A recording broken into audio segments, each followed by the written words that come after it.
everybody, Cinema Sickness here again to talk to you about what I bought and what I watched today.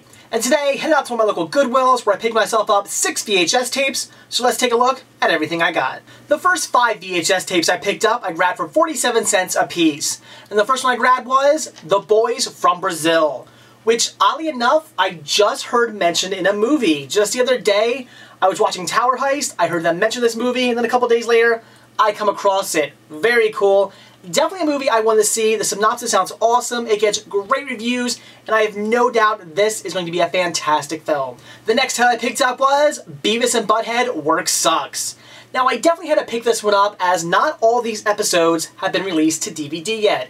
There are 8 episodes on here, and I think all but maybe 2 of them have not yet been released to DVD.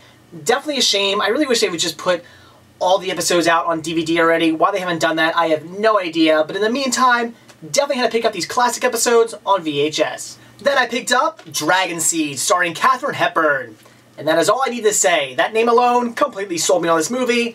I've never seen it, I know nothing about it, but since it stars Katharine Hepburn, I definitely had to pick it up. Next I picked up Animaniacs Sing-Along Yakko's World. Now this I definitely had to pick up, even though I do have all the content on here already, on DVD in the great Animaniacs DVD sets. But what I really liked about this is it's simply just a bunch of their classic songs thrown together on one tape. That sounds awesome. Because the Animaniacs songs are some of the most enjoyed parts of Animaniacs for me. When it comes to the great shows, I mean, I love every episode, love all the skits, but I'm just a huge, huge fan of the songs. And putting them all together on one VHS tape is great. Now, I'm sure this doesn't contain every single Animaniacs song, but it does have a lot, such as I'm Cute, Make Me Gookie, Our First Day of School, Yakko's America, HMS Yakko, Yakko's World, I'm Mad, Animaniacs, and so on and so forth. So very, very cool. Definitely had to pick this one up, and I can't wait to sit down and sing along with the Animaniacs. Then I picked up Blackadder 2, Part the First. Love the Blackadder. Rowan Atkins is extremely funny in this series, but unfortunately, the price just has not dropped on the DVD set enough for me anyway. I mean, I guess it has dropped a little bit over the years, but not to the point where I've wanted to pick it up. I do really want to get that set though, as I'm a huge fan of the show, but for now, definitely picking up all the VHS tapes when I come across them. Didn't have this one yet, so of course, had to get it. Then the last VHS title I picked up, I actually paid $1.97 for because it is a 3-tape set, and that is Mysteries of Deep Space. This comes with, I guess, 3 specials, them being To the Edge of the Universe, Exploring Stars and Black Holes, and The Search for Alien Worlds. Very cool. This here is a PBS documentary. Love them. They're great. Right up there with History Channel, Discovery Channel, things like National Geographic. If you like those documentaries, you're going to love PBS documentaries as well. Extremely, extremely well done. So for $2, definitely had to get this, and I cannot wait to check it out. So that's it for what I bought today, so now on to what I watched. And today, I made the mistake of watching Hostel 3. Dear Lord, was this a complete piece of shit.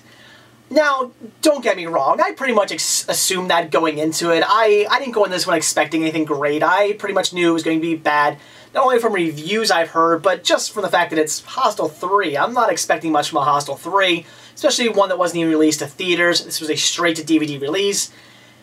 And it shows it. It was just piss poor. My main problem with it, extremely boring.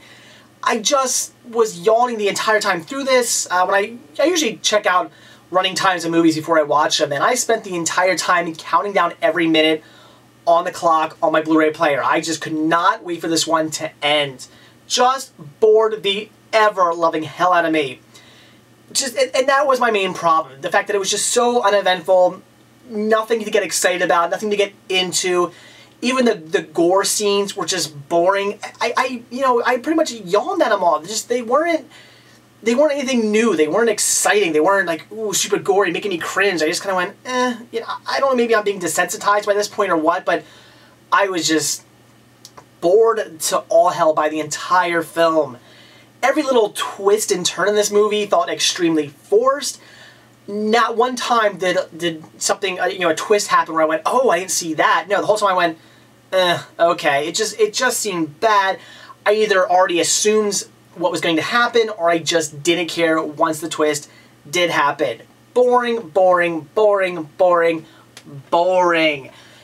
I enjoyed the Hostel movies. The first movie I enjoyed. Thought it was great. I mean, okay, maybe nothing special or over the top, but a fun movie. Definitely something for gore hounds, for, you know, horror nuts. It was fun. I enjoyed the movie, and I like it. The second movie, I liked it too. It definitely wasn't as good, but I thought it held up, and it was a decent enough sequel. It was a good movie, but this one just didn't even come close to the other two. Fell just flat on its face. This time also taking place in Las Vegas, so Hostel comes to America. And the only time we ever see anything related to a hostel at all in this movie is the very beginning, and somewhere around the middle, they're in a hotel called the Hostel, which I don't know if it's called the Hostel or if it's supposed to actually be a hostel. I'm not 100% sure on that one, but that's it. About maybe 5 minutes screen time total out of this, what is this, 88-minute long? Yeah, 88-minute long movie. About 5 minutes we actually see any bit of a hostel at all. I pretty much assumed that we weren't even going to, this movie wasn't even going to be about a hostel, and really it wasn't. I don't even know where to go with this. It was just bad. Strange little fact about this movie, throughout the film I started noticing QR codes, or those little codes you can scan with your smartphone and they bring up websites or something like that. I started noticing them all throughout the film, just popping up here and there on walls, and in one of the torture chamber things, there was a couple on the back wall, and I was like, those look like QR codes. They've got to be. And I was tempted to pause the movie and go up and scan one, but I got lazy and didn't do it. Instead, I paused the movie, Googled what was going on there, and apparently the original idea was to put all these little hidden QR codes in the movie, which apparently I guess you were supposed to scan somehow. That's the thing. I don't know if they meant for you to scan it like in the theaters. I mean, you know, I don't know if this is supposed to be released in the theaters at any point, or if they actually plan on this being released directly DVD and you're supposed to pause your DVD player or your Blu-ray player and scan them. I'm not sure what they were thinking, because they go by too quickly and the camera's moving around too much to ever actually scan one while the movie's actually playing. But the idea was to put all these QR codes throughout the movie, and you're supposed to scan them, and it was supposed to be the big promotion thing they had going on within the movie. Unfortunately, the movie tested horribly, made no money, was completely piss poor, and they dropped the promotion. So now you're left with a movie with a bunch of random QR codes thrown in all over the place, which is really weird. And from what I've read, when you scan it, apparently it comes up saying something like top left 8 or top left B, I've read on some places. That's apparently the only thing that comes up when you scan it, which is doesn't actually mean anything. They dropped the promotion. That little message that comes up means absolutely nothing. That's just what happens. So, weird little trivia for this movie, that they had this whole big planned promotion on these QR codes and then just said, nah, never mind, this movie sucks. And I guess rightfully so. Why would you put any promotion around this movie? It was just piss poor, didn't deserve any promotion whatsoever. So I had to say, stay far, far away from this. It is not enjoyable. It is a snooze fest. It is extremely boring. All the gory scenes of torture and whatnot just aren't all that great. If you're a gore hound, if you want to see some great torture scenes, like I'm sure some of you do, as we saw in the first two movies, you're not really going to get much of that in here. There's one scene where a guy gets his face ripped off. That's a little, I mean, I guess that's a little like, kind of like, you know, it makes you maybe cringe a little bit. But that's really about it. There's not really much in this movie that makes you really cringe at all. That's about as at the top of the level. Some guy getting his skin pulled off his face. And that doesn't even last all that long. Like I said, the twists and turns are just not great. You either don't care that they're happening, or you see them coming. They just feel extremely, extremely forced, as if the writer was going, we need some twists and turns. What the hell? I'll just put this one in there. Yeah, let's end it like this. And let's make the friend do that. You know, it just seemed really, really forced, as opposed to a well-written story. Just completely forced the entire time through. The ending also sucked. My wife was watching this with me. She started cracking up laughing. Not because she actually found it funny, but because it was just so bad. I don't think she could believe what she was seeing. She started laughing at the ending. It was that bad. So stay far away from it.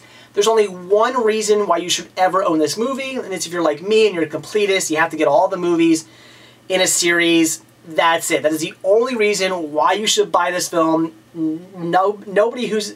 If you're not a completist, just don't buy it. It's just that simple. For completists only. And even then, only when you can find it for cheap. I would say do not pay over $5 for this. Even $5 is way too much. I'd actually wait till you find it used for like $3 or $2 or something at a yard sale. But I would say at the very most, $5 tops for either the DVD or the Blu-ray. Do not pay more than that. Again, only if you're a completist though. Otherwise, just stay away. Do not watch this. It's horrible. If you want to see a good Hostel movie, watch one of the first two. So that's it for what I bought and what I watched today. Definitely got some great titles today from my local Goodwill. And unfortunately, watching Hostel 3, boring, horrible, awful movie. I'm sure we all saw it coming though. I can't imagine any of you actually were expecting a good movie out of Hostel 3, but to assure you, yes, it was bad, and I would say stay far, far away, you know, unless you're a completist, because then you gotta own it, but otherwise, there is absolutely no reason why you need to see it. Watch the first and second one, they're actually pretty good. The third movie, piss poor, do not watch. So that's it, thanks for watching, and stay tuned to see what I bought when I watch tomorrow. See ya.